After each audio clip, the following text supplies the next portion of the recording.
Mr. Moore, on behalf of the Commonwealth, call your first witness. Commonwealth calls Trooper Leonard. Trooper Leonard, if you would please come to the witness stand and be sworn.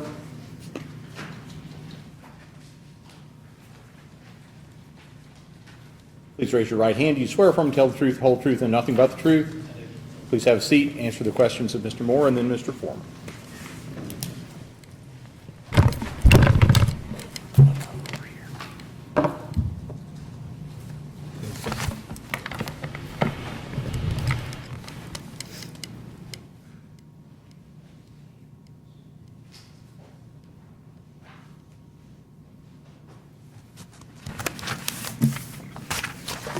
Sir, would you please state your name and your occupation?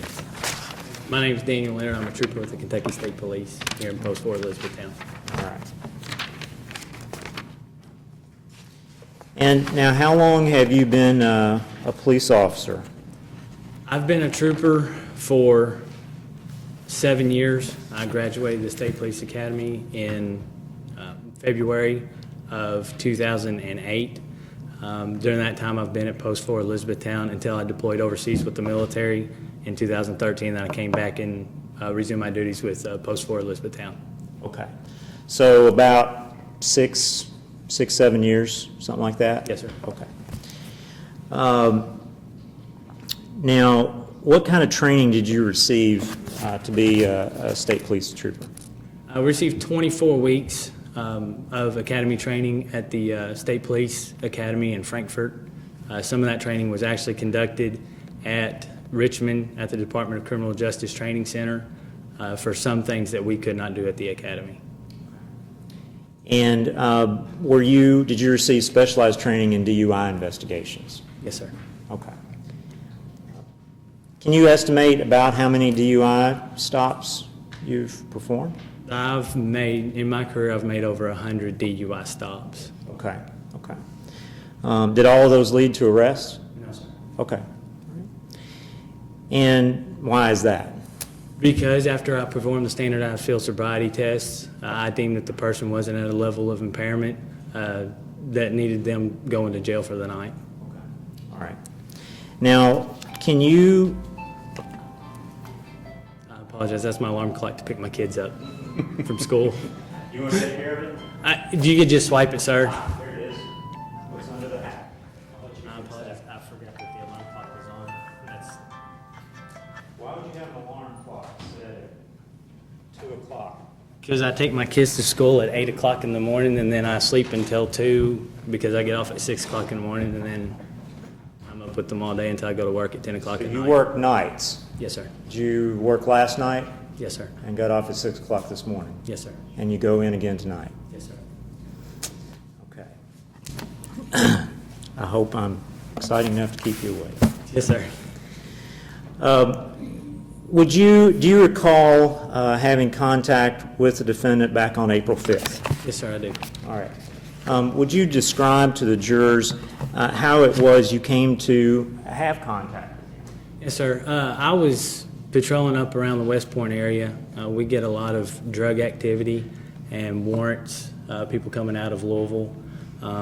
We've been having an influx of heroin problems coming out there. In fact, during that week that I'd done some extensive patrols, I'd gotten some wanted people, people with heroin needles, things of that sort. So myself and another trooper are actually up there. There's a vacant lot just down from the marathon station that's got a concrete strip. We sit on the inside of that, well out of the lane of traffic, and just monitor people speeding, doing things. At that time of the morning, you get people coming back from bars in Louisville. That's about the time that they close. So we sit there, we monitor the traffic, and whenever we see somebody making a violation, we try and pull them over. Okay. So you were parked in that spot on this night, is that Yes, right? sir. Okay. And how is it you came to observe the defendant? I was sitting there observing traffic. I observed the truck as it went past me. Once again, I was sitting well off the roadway, not in the lane of traffic at all. As he went past me, I observed him go across the dotted line. It's a 4-lane highway. I don't know if you all are familiar with West Point. And, it's actually 4 lanes separated by solid yellow lines. He went across the dotted line, actually straddled it for a while, and then came back over. So I pulled out and I followed him. I didn't When you say the dotted line, you mean separating the two southbound lanes? The two southbound lanes. Okay. Yes, sir. Okay, go ahead. So I pulled out and I followed him. I didn't immediately turn on my emergency equipment to initiate a traffic stop. I actually followed him for approximately half a mile. I observed several more violations, to include going across the center line multiple times and the solid fog line multiple times before I initiated a traffic stop. Okay, so the dotted line was to his vehicle's left, Yes, sir. and the fog line that you described was to his right? Yes, sir. Okay, so he was moving back and forth. Yes, sir. All right. And do you recall what kind of vehicle it was? It was a Ford F-150, Okay, a newer model, Okay. I believe silver in color. okay. What did you do after you observed this driving, and what did you do next? I initiated a traffic stop. He pulled over to the right shoulder of the road. I approached the vehicle from the driver's side. Upon approach, when he lowered the window, I asked him for his driver's license, registration, proof of insurance. And as he started talking, I noticed the distinct odor of an alcoholic beverage coming from the vehicle. Let me stop you. Yes, sir. Let me back up to where you pulled him over. Can you describe that area?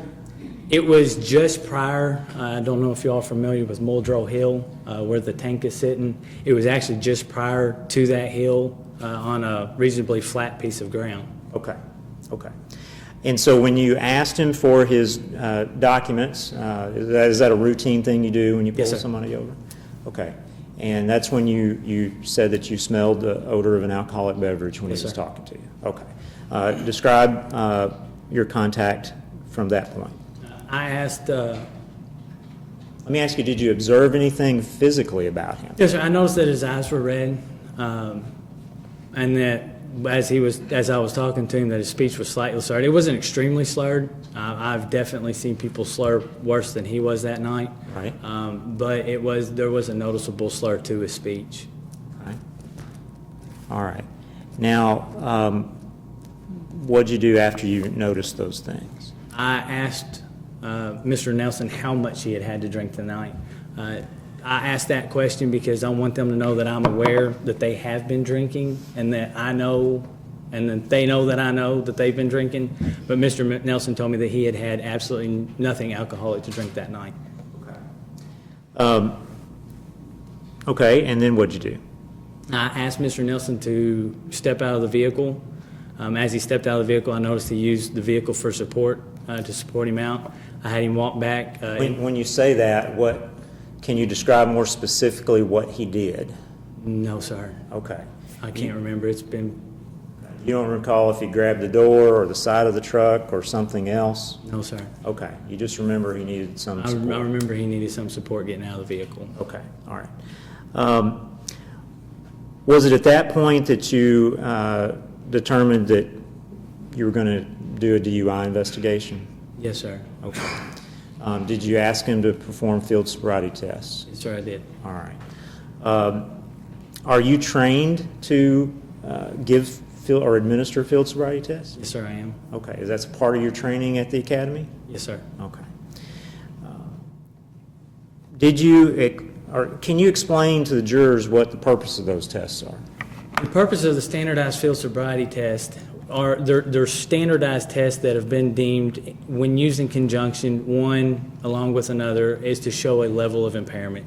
There's a group that has actually done percentages. I don't remember the percentages. I know that I was taught them, but I don't remember them because there's quite a few of them. That if you do this test and it shows some impairment, and you use it in conjunction with this test and it shows impairment, that the likelihood that they would actually go over a 0.1, which is above the normal legal per se limit for the state of Kentucky, it actually gives you a percentage of how likely they are to blow, if they were to blow, how likely they would be to blow over that limit. Okay. All right. And do you, in administering these tests, are you observing various things as they're doing them? Yes. Okay. Did you explain the test to the defendant as you were giving them or prior to giving them to him? Yes, sir. I explain them in detail. And except for the HGN, which is a horizontal gaze nystagmus, which requires you to check their eyes, which I can't demonstrate because I can't show him how to check the eyes because I can't do it to myself. The one leg stand and the walk and turn, I do demonstrate while I'm explaining it to them on the same surface that they're using. All right. And now, did you observe any medical or physical problems that would prevent the defendant from No, sir. doing these? And I asked the evaluations? question before we do balance tests, are there any medical disabilities or medical infirmities that would keep you from performing a balance test? And I do not remember any being indicated at that time. Okay. And you didn't make any notation of any either, did you? Okay. Now, what's the first thing that you asked him to do so that you could observe him? The first, I did the horizontal gaze nystagmus. Okay. Now, you used that word a minute ago, and that's kind of a mouthful. Can you explain to the jurors what the horizontal gaze nystagmus is? It is a standard field sobriety test that we use. Alcohol actually affects the muscles. It also affects around the eyes. It affects their ability to pursue smoothly. Basically what that is when your eyes move from center to left or center to right, instead of a normal person's tracking smoothly, you will actually see a jerking movement because they're actually losing some of the motor control to control how their eyes move. So that is actually one of the indicators, and we actually look for it individually in each eye.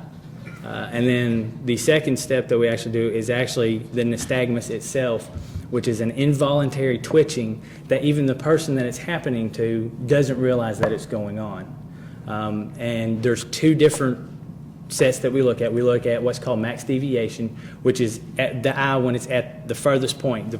The subject has their head still, and their eye moves to the furthest point that it can do, which is called the maximum deviation.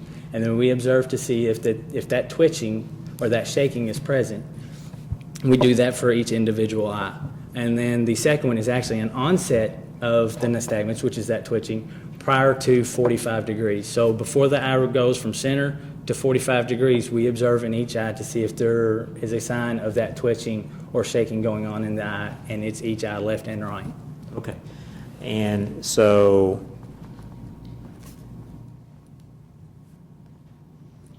you're looking for those three things in each eye? Yes, sir. Is that right? Okay. So describe how you administered that to the defendant and what you observed. Okay.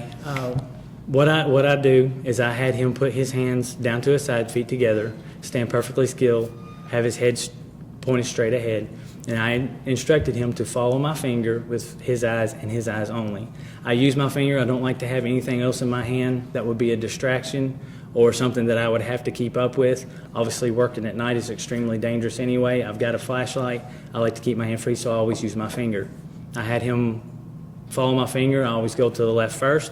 I went to the left with him to observe the left eye, checking for the lack of smooth pursuit, which I observed in his left eye. And when you say you had him follow your finger, so are you holding your finger up in front of his face? I am approximately 12 to 15 inches. Obviously, I'm not out there with a ruler holding it away from his face to measure that. I am the approximate 12 to 15 inches away from his face, but I approximated that it was the 12 to 15 inches. Okay.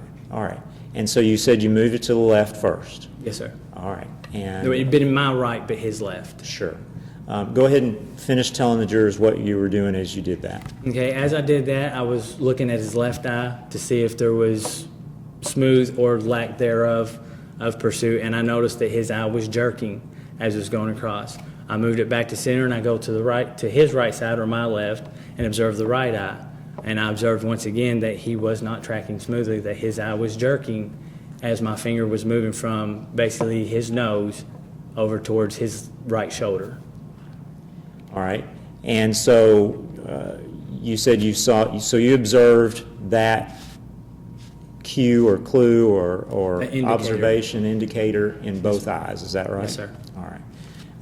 And so what was the second component of that you were looking The at? second thing we look for is the sustained and distinct nystagmus at maximum deviation, which is where I smoothly, in approximately 2 seconds, 2 to 4 seconds, I move from the center of his nose all the way over to maximum deviation, and then observe to see if there is actually an nystagmus at that maximum deviation.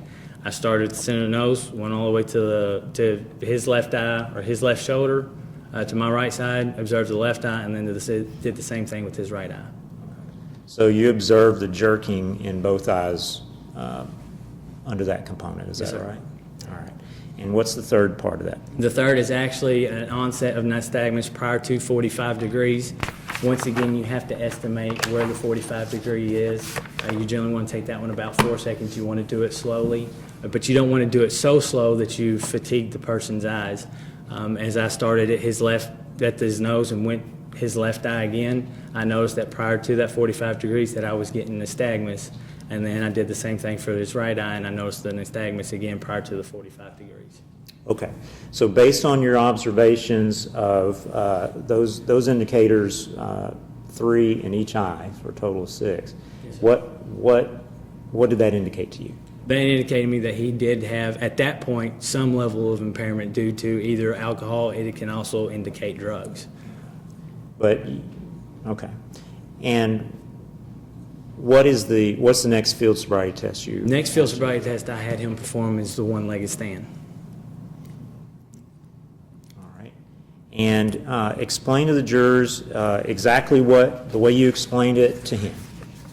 Would you like me to demonstrate? Or Yes, if that's what you did, then and you can do that. Depending on. You may. Having not slept, go ahead. What I do is I instructed him to place his feet together, arms down to his sides, and stand like that until I tell him to start. Then I asked him if he understood. He stated that he did. What I'm going to ask you to do is I want you to raise one leg, whichever you prefer. I don't care which one, approximately 6 inches off the ground. Leave both legs perfectly straight, foot parallel to the ground, and I want you to count 1,001, 1,002, 1,003, and so on until I tell you to stop. Remember, leave the legs perfectly straight, foot parallel to the ground. Arms down to your side and count out loud for me. Do you understand? He stated that he did. Okay. And so did he do the test when you asked him to? Yes, sir. Okay. You can have a seat. Describe what you observed when he did that or attempted to do that. I noticed that on the very first count that he put his foot down, used his arms for balance, and he complained that the surface was uneven. However, and I remember noting in my citation that I performed the same exact field sobriety test, the demonstration on the same exact surface, and I'm carrying an additional pounds that I'm in a normal everyday situation for a normal person, they're not having to carry around. So on the same surface that he's doing it on, I always demonstrate, and I demonstrated for him that night of what I expected him to be able to do. Okay. So he put his foot down pretty much immediately, is Yes, that sir. right? Okay. And so you said you were able to, do you recall whether it was an uneven surface as he No, said he sir. claimed? That stretch in between, you've got a downhill slope, a pretty good one coming out of Jefferson County. There's the bridge right there. Once you get actually into Hardin County, on that side of the bridge, all the way up until the point that you start going back up the hill to go to Muldrow, it is pretty flat. And so you did not determine that it was too uneven for him to be able to do that? No, sir. Okay. I've conducted field sobriety tests in gravel driveways before.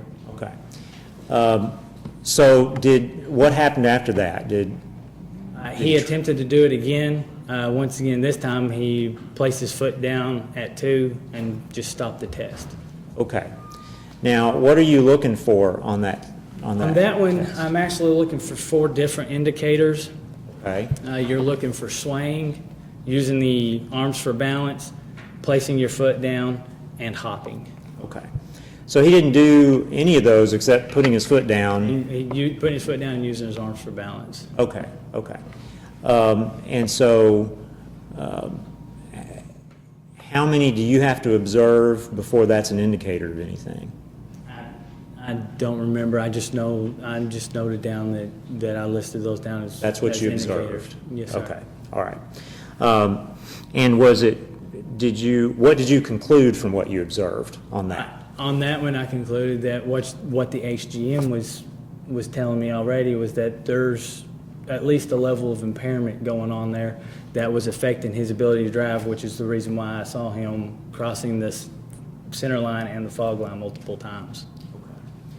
Now, did you administer any other field sobriety tests? Yes, sir, I did. I did the walk and turn.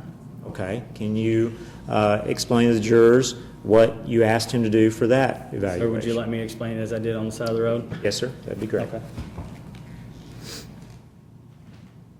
Council on 31W, you have a white fog line, which anytime that I have a fog line or something like that, I like to use that instead of imaginary line because it allows the person to physically see the line that I'm expecting them to walk. What I instructed Mr. Nelson to do was I shone my flashlight action on the fog line and said, "Do you see where my flashlight is shining?" He indicated that he did. I had him walk back and place his left foot directly where my flashlight was shining, turn around and face me. Then I instructed him to take his right foot and place it directly in front of his left foot, heel to toe, put his arms down to his side, and stay like that to start. Asked him if he understood. He said that he did. I told him that I was going to demonstrate, and then I would then explain to him the field sobriety test, and then he could start. I instructed him that I was using a series of elbow steps when we step out counting 1, 2, 3, and so on until he reaches 9. When he reaches 9, leave the left foot on the ground, use a series of small steps like this to turn around, and using the same heel-to-toe steps, step back counting 1, 2, 3 until you reach 9 again. Remembering to leave his arms down to his sides and count out loud every step. Asked him if he understood, he stated that he did. Okay. Okay. See, thank you. Now, can you describe what you observed? May I refer to the citation, sir? Judge, may I allow him to review that and refresh his memory? No objection. Without objection, then you have a copy there. I do. He lost his balance at the start. This says face, but start phase. He stepped off at line at 1 and used his arms for balance, and then he just quit the test. All right. Lost his balance at the start face. What? It's supposed to be start phase, and that was Phase. probably one of Okay, those that's I'm a typo. typing up.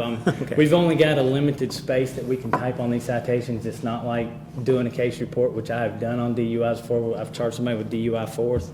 On these citations, you only have so much space that you can actually document everything in. Therefore, there's a lot of abbreviations on here, a lot of shorthand. So the first part of before he actually started walking, is that He what actually you lost his mean by balance, that? yes. Okay. All right. So now so what are you looking for when you administer that test? You're actually looking for 8 different indicators on that one. You're looking for losing the balance at the start position.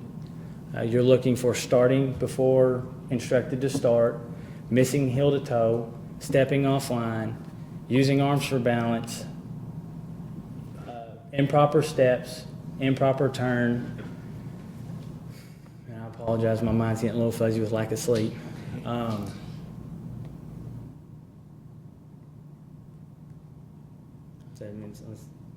If you don't mind, I'm going to start over again. Going through, you've got the losing balance at the start phase, starting before instructed to start, stepping offline, missing heel to toe, improper number of steps, improper turn, and that last one is eluding me right there. Okay. Yes, thank you, sir. All right.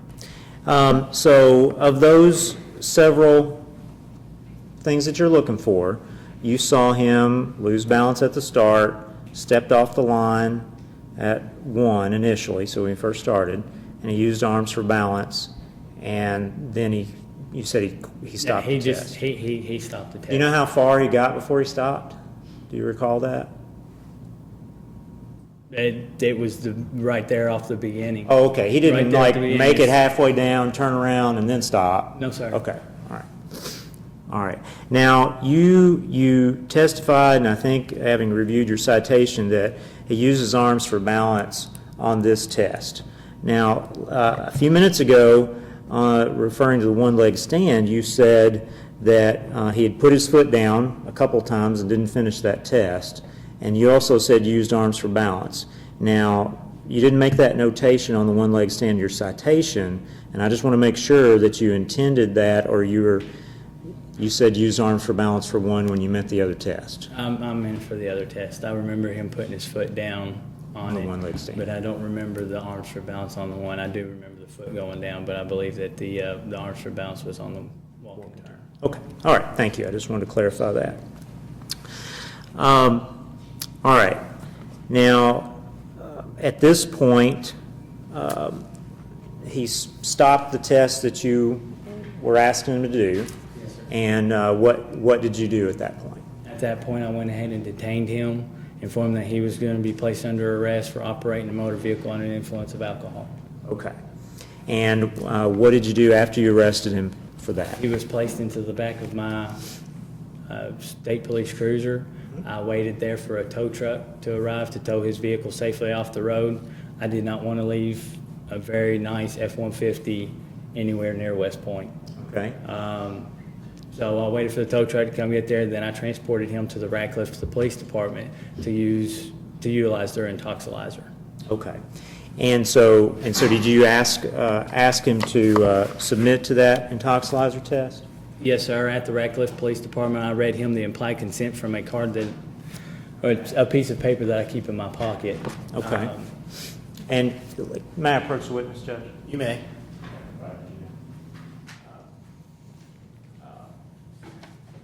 Is this the implied consent warning that you read to him? I know it's not the card in your pocket, but... But that is the wording, and that is the warning that I had for that evening, yes, sir. Okay, all right.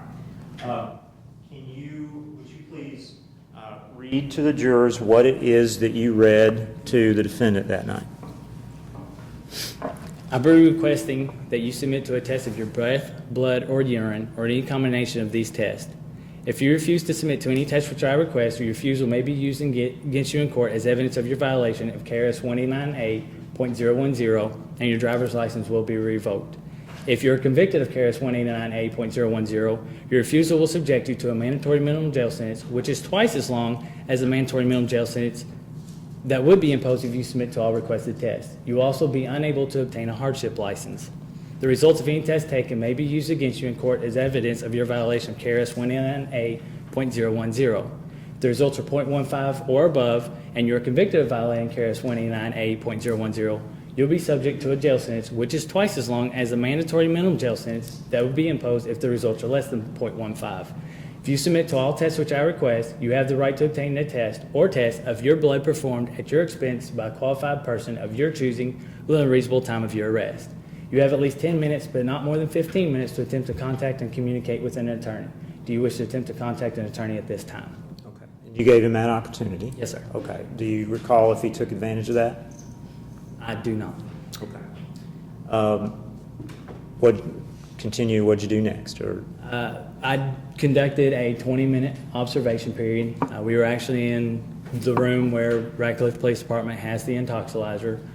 While I was doing that, I was filling out his citation, making all the annotations, the notes that I noticed in here, what I hadn't done out there on the side of the road while I was waiting for the tow truck, I was finishing up. At the end of the 20-minute observation period, I then read the second part of the implied consent, which is on the same card, which says, based upon the information which previously read to you, I'm now requesting you to submit to a test of your breath. Will you submit to the test? Mr. Nelson stated no. all right. Thank you. All right. After he refused to take the breath test, what did you do? I went to the intoxilizer machine. I have to still run it through its test. At the point where it says please blow, that's why I'm reading that part about that I'm requesting him to submit to the test of his breath. As soon as he said no, I guess still gave him an opportunity to blow. He didn't. I pressed R and enter, which prints out a refusal BA slip. Okay, it's a slip that doesn't contain any numbers because he Any didn't take numbers, the it test. prints out actually a refuse. Okay, all right. All right, and what'd you do after that? Then I took Mr. Nelson back out to my cruiser, placed him in the back, and I transported him to the Hardin County Detention Center. Now sounds like you were with him for quite a bit of time. I mean, after making contact with him, the FSTs, said you waited for the tow truck, and you took him to the Radcliffe Police Department. Did he have to get out of your vehicle and walk into the Radcliffe Police I Department? assisted him in walking into the police department. I didn't have to carry him inside the police department, but I did assist him walking into the police department. We go in through the back door there at the bottom. Assist him how? I grabbed by his arm and just Okay. escort him in. Okay, is that typically That's what you do typically what I do you're with escorting when I someone who's escort under arrest? Okay. under arrest. I like to maintain physical control of them at all times. Okay. It keeps them safe and keeps me safe. Okay, all right.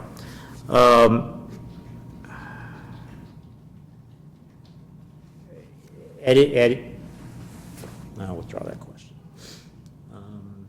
Let's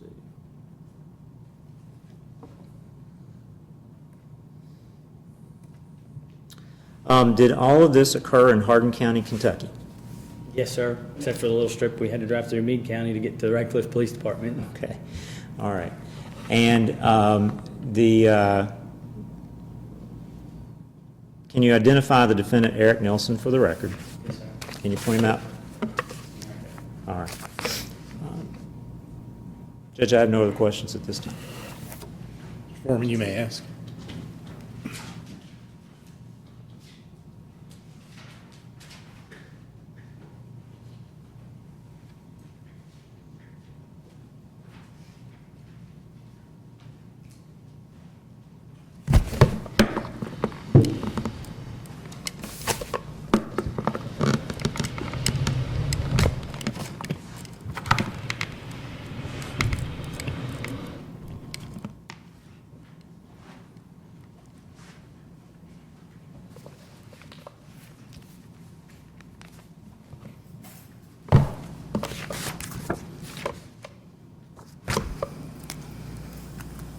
Afternoon.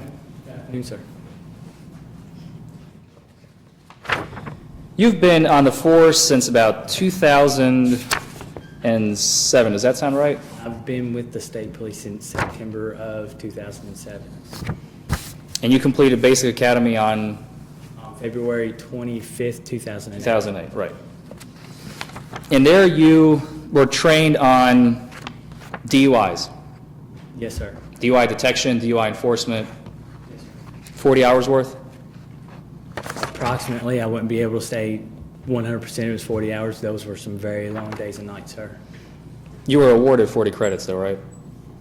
Yes, sir. I believe so. Now, you were trained as part of your training in general, not just for DUI. You were trained to write complete reports, right? Yes, sir. And it's important to make complete reports, right? Absolutely, sir. So if there was anything important that you saw in any particular case, you would write it down. I would attempt to write it down. If Yes, sir. And if it's not important, you don't write it down. I try and write everything down, sir. Once again, there's limited space on these citations, sir.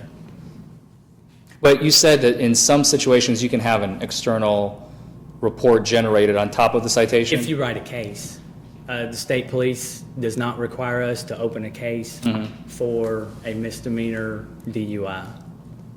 So that just requires extra procedure, basically?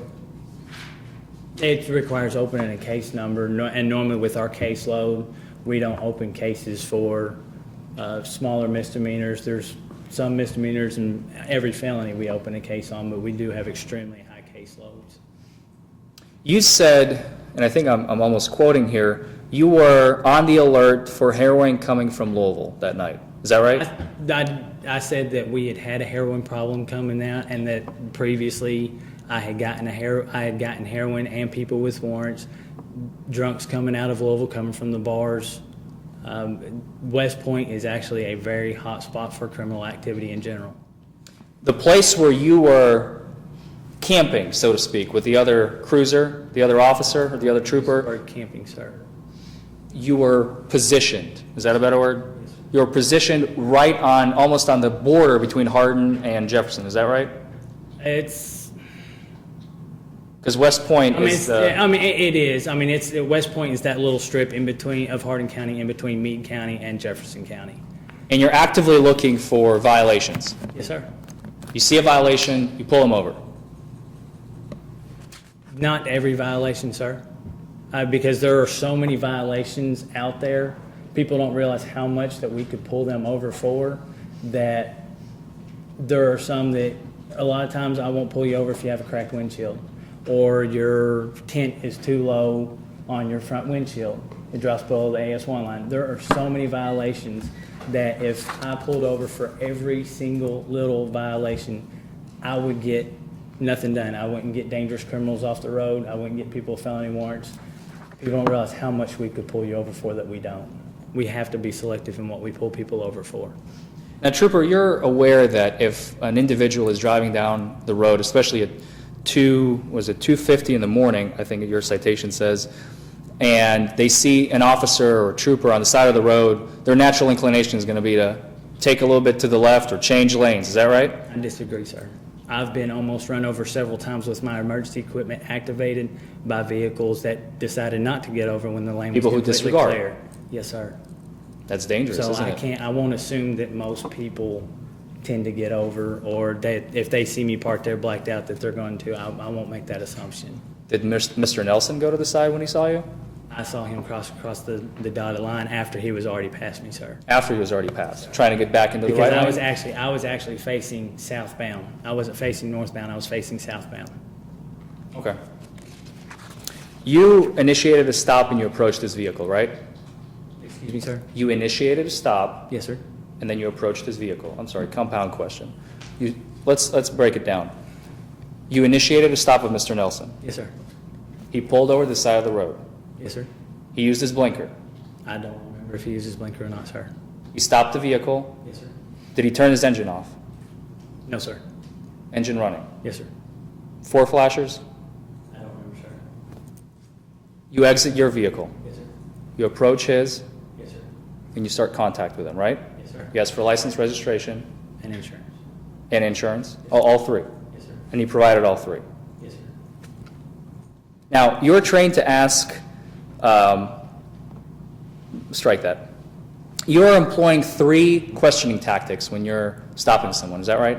I ask everybody for their driver's license, registration, and insurance when I stop their vehicle, because that allows me to identify A, who they are, and B, what vehicle that they're in, if they have insurance, because we do have people out there driving without insurance. That is the question that I ask everybody, whether you're pulled over for speeding or whether you're pulled over for your license plate not being eliminated.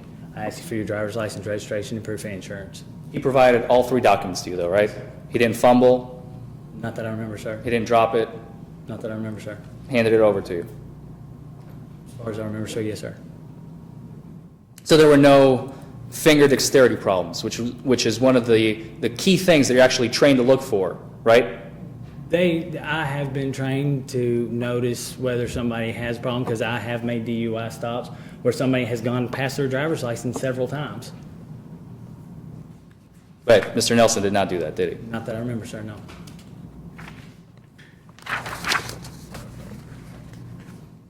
And that is because, as I think you mentioned, people who are impaired by alcohol will have alcohol in their muscles, right? The effects of alcohol will affect their muscles. I wouldn't necessarily state that the alcohol itself is in their muscles. But it will have an effect on the muscles, correct? Yes, sir, alcohol does. You were have an trained effect that on the way. muscles. Yes, sir.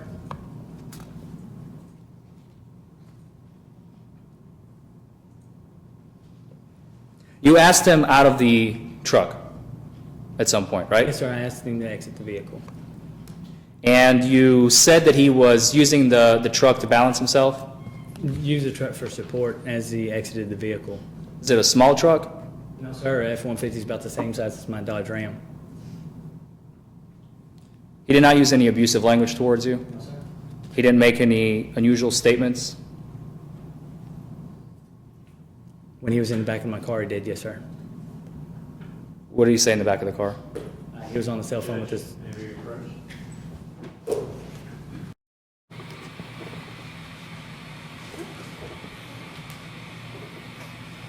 I just want to be clear that he is eliciting testimony that may result in a statement that we did not introduce, we did not provide, because it's the first time I'm hearing about it. So, I don't know where he's going, but I mean, that's fine. I just want to make sure that. So you want to withdraw the question then? I'll withdraw the question. All right, the question is withdrawn. You do not need to answer that question, Trooper. Yes, sir.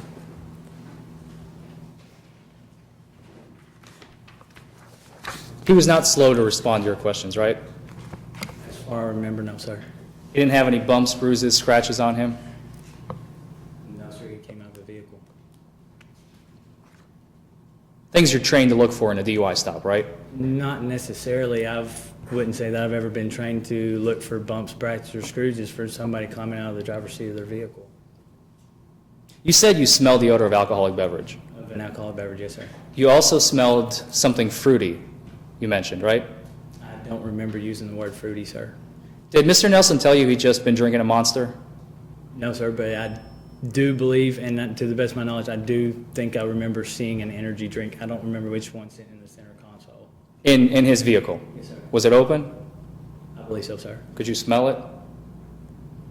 What I've actually, sir, last night, I bought one of the big Mega Monsters because I had 4 hours of sleep yesterday prior to having to go get my kids from school. I know the smell of Monster and Red Bull. I'm pretty familiar with them working on it, and I wasn't smelling Red Bull or Monster Yesterday or the night of the stop? the night of the stop. Okay.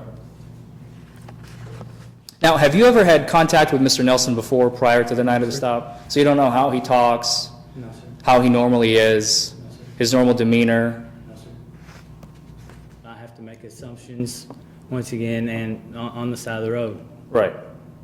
Now, when you told Mr. Nelson to exit out of the vehicle, where you discussed the fact that he used it as he was exiting out, but he complied with your order with no problem, right? Sir.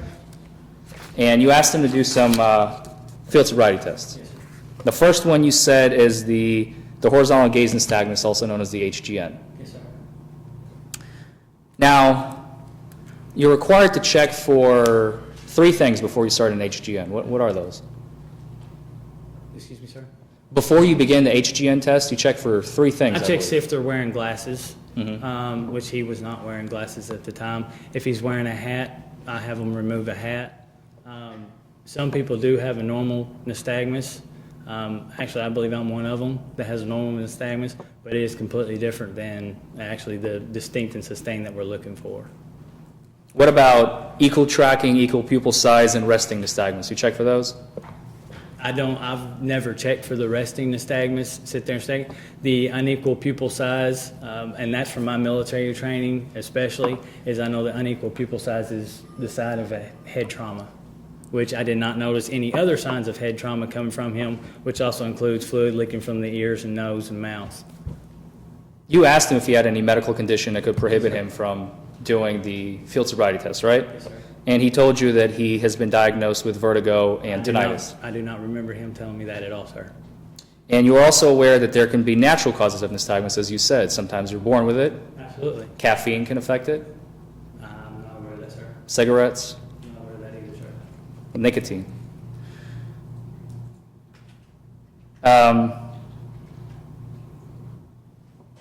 What is a false positive? Do you know?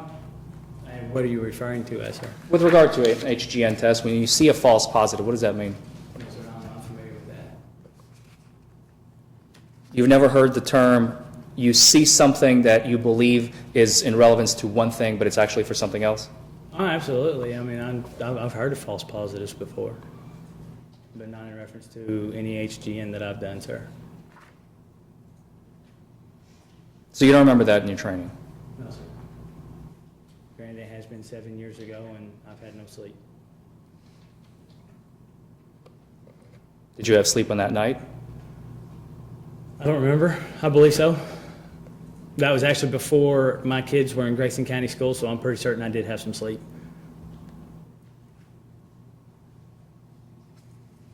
You next administered the one-leg stand, right? Yes, sir.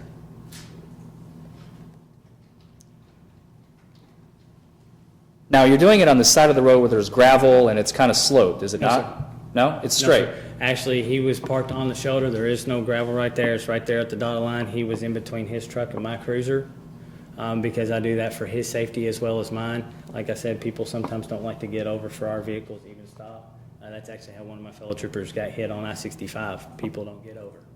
He told you it was uneven though, right? Yes, sir. Then you demonstrated and you said it's fine. I demonstrated on the same exact surface that I asked him to demonstrate on, and I had no problems performing the How many- demonstrations as I demonstrated in here. How many times have you actually demonstrated a field sobriety test in your lifetime? Every time that I conduct a DUI stop. Which is hundreds? I wouldn't say hundreds, approximately somewhere around 100, maybe more, maybe less. I don't know. It's been 7 years. So you had some good practice. Yes, sir.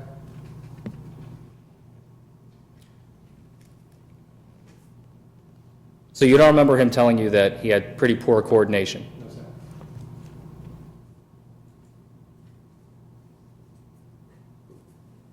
Did he tell you that he suffers from PTSD? No, sir. Not that I remember. But he tried your test anyway. Yes, sir. And you said he put his foot down on one, Yes, sir. talked about the surface, Yes, sir. and then he put his foot down on two, Yes, sir. and then stopped. Yes, sir. Then you moved on to the walk and turn. Yes, sir.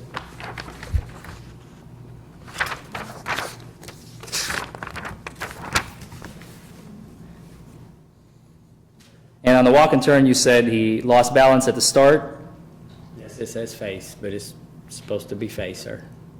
stepped off line at one, Yes, sir. used arms for balance, Yes, sir. and then quit. Yes, sir.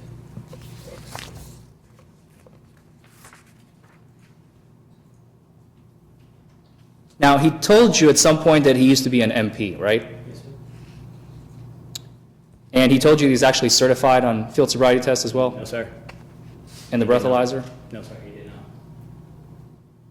You then arrested Mr. Nelson for DUI. You took him to the, you said Radcliffe Police Department, right? Now, backing up just a moment, do you have a dash cam in your vehicle? No, sir, I do not. I've never had one since I've been a trooper. So we don't have video evidence from your vehicle. What about when you arrive at Radcliffe PD? Do we have cameras there? Sir, I don't know. I'm in Radcliffe Police Department very rarely. I'm not very familiar with their department and where their cameras are located. So we don't have video there either. I don't know, sir. And you said you don't have like a microphone or anything in your vehicle, No, in your sir. cruiser. What about, Broke. I'm sorry? The state's broke. They're trying to get us cameras. Well, at least they tell us we're broke. I finally got a 1.5% pay raise for the first time since I've been a trooper. Is there, when you took him to Hardin County Detention Center, are there cameras there? Yes, sir. Do you have any video from the Hardin County Detention Center? Not that I'm aware of, sir. I don't do subpoenas for. So none of that is preserved. We don't have anything. I don't know, sir. So the one thing that could have shown us exactly what Mr. Nelson looked like that night, how he behaved, how he talked, we don't have any of that. No, sir. Other than my testimony.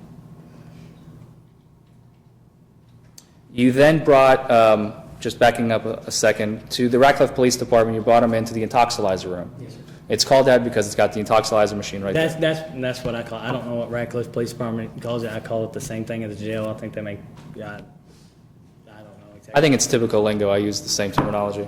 Yes, sir. You read him his rights, the implied consent rights? I don't. That we went I'm just over? writing the implied consent.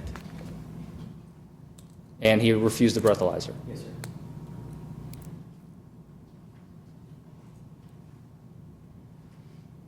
And he told you that he's not going to take it because he has he's been an MP and he's certified on the machine and he knows how it works.